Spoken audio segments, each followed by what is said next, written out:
Our next speaker is Mr. Troy Goldenthal. He is a master in bartering, as I say. He is the owner and founder of the Commerce Exchange, which has existed since 2013, but he's done similar business since 1999. So I would like to, at this time, invite up Troy Goldenthal, who will talk about bartering basics.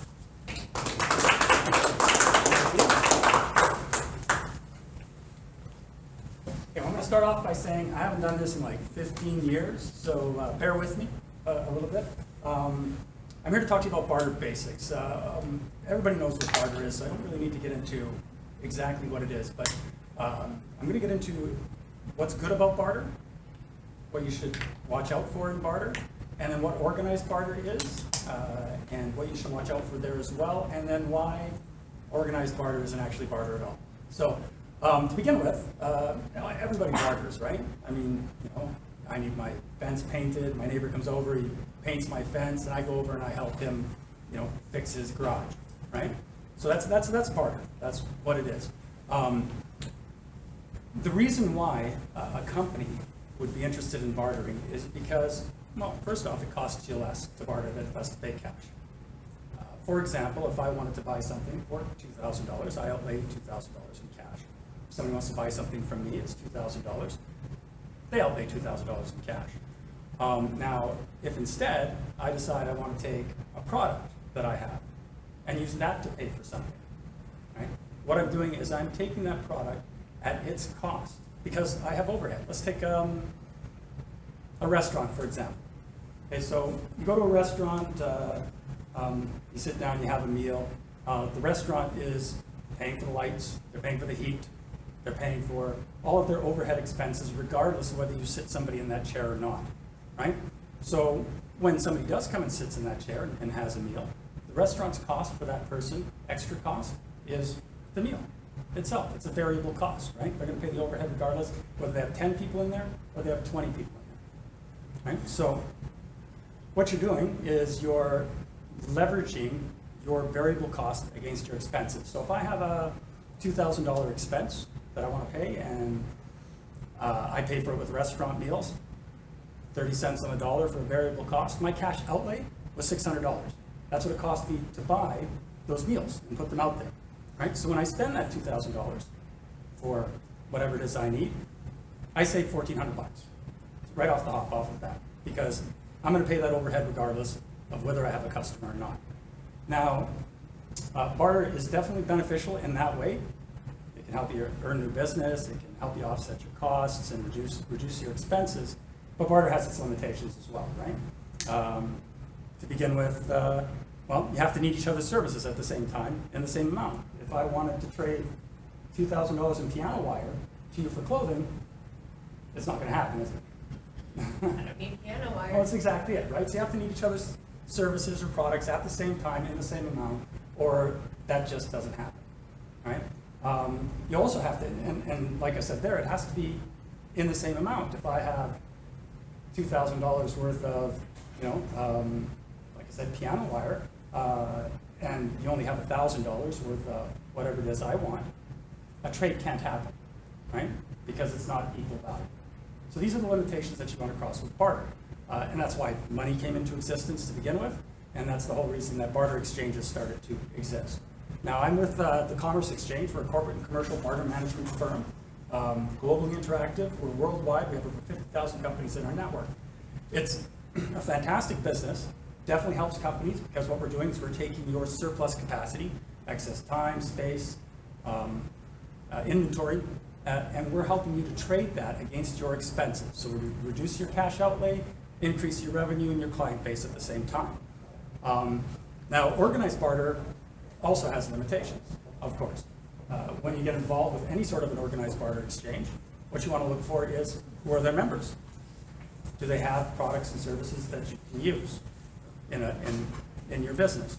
If they don't, it's likely you probably should. What a barter exchange does is it uses a digital currency, complementary currency to do business. So you're using an ancillary marketplace and a complementary currency. It's not actually barter. It's kind of a misnomer, really. Barter is just another economy, a closed economy that you can do business in. An economy that your competitors might not have access to. So if you have, well, let's say you're running a web design business and you're trying to attract customers, well, I can think of 100 web designers in Winnipeg. You know, all of them are out there. That's who you're competing against, right? But when you become part of a barter exchange, a barter network, a good barter network, your competition is limited, right? You're now competing against maybe 2 or 3 other people, right? So that is, more business can be driven to your company that way. And then, pardon me, with a barter exchange, the companies in the barter exchange will generally go to wherever the barter exchange directs them, right? So what they're doing is they're giving companies an incentive to go forward and do business with you. They're going to save cash when they do business with you. They're going to earn extra business to do business with you through the barter exchange. And of course, they're going to limit your competition seriously. So bartering has huge benefits within a limited value. So if you're doing bartering, if you're planning to barter, you got to look at what your what is your profit margin, right? Your profit margin is like 5%, 10%. Chances are it's probably not a good idea to barter.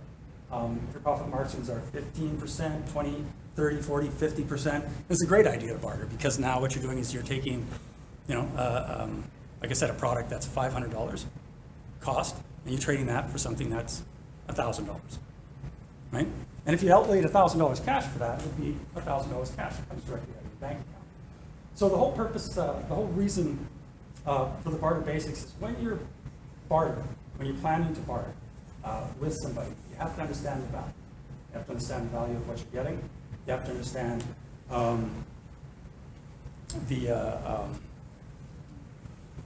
the company that you're doing business with, that they're obviously that they're a good company. And yeah, sorry, I got a little lost there, but so realistically, what you want to do is you want to utilize your trade dollars, your bartering, to offset your own cash costs. Reduce that cash outlay, increase your cash flow, or improve your cash flow position, and drive more business through the same overhead, right? And by doing that, you're increasing your profit margin. So that's pretty much the purpose of this whole presentation. That's all I have to say. Any questions? Do you have a minimum revenue in your company? To be involved in barter exchange? No. Barter exchanges work for just about any type of business, really, whether they're startups or huge corporations. Large corporations will do what's called corporate trades or cash barter blends, where if they're buying media, they spend $50,000, $25,000 will be traded, $25,000 will be cash, right? Smaller businesses, startups, etc., works really well for them because when you start up, you have a bunch of costs. You have websites, printing, signs, renovations for your space, etc. You can offset those. You can barter for those and pay for them with future business that the company's going to send you. Right? And that way you can serve that cash. When you're starting out, cash flow is really important, right? You got to have that money. If you don't have that, then you're taking a huge risk. Any other questions? Sure. I don't totally have my head wrapped around how it works. Can you give me a specific example, that you don't have to name the company names, but a specific example of a barter that you've completed or something? Like, Oh, sure. I understand what it is, but I just can't picture how it exactly works. Absolutely. Actually, I'm going to use somebody in the room as an example. Lynn is a member of my exchange. She does website design through us, and she needed video production. So I hooked her up with a guy who does video production, and it was $1,500, let's say, right? So rather than put out $1,500 cash for that video, she traded a website. And we, the barter exchange, we act as a third-party record keeper. So we track and record everything in an electronic currency, a value, equal to a Canadian dollar. So online, she does a $1,500 purchase, I debit her account $1,500. When she sells a website, right, I credit her account the value of that website. $2,000, $3,000, $10,000, whatever it is, right? So we track and record everything, and we act as a third-party record keeper, providing statements so that you can account for your business. And Revenue Canada, by the way, views barter as cash. So according to the IT 490 form, you have to claim your barter, it's revenue, right? And you claim your expenses the same way as well. So the tax implications, realistically, there aren't any. Any other questions? No? All right. Well, thank you very much.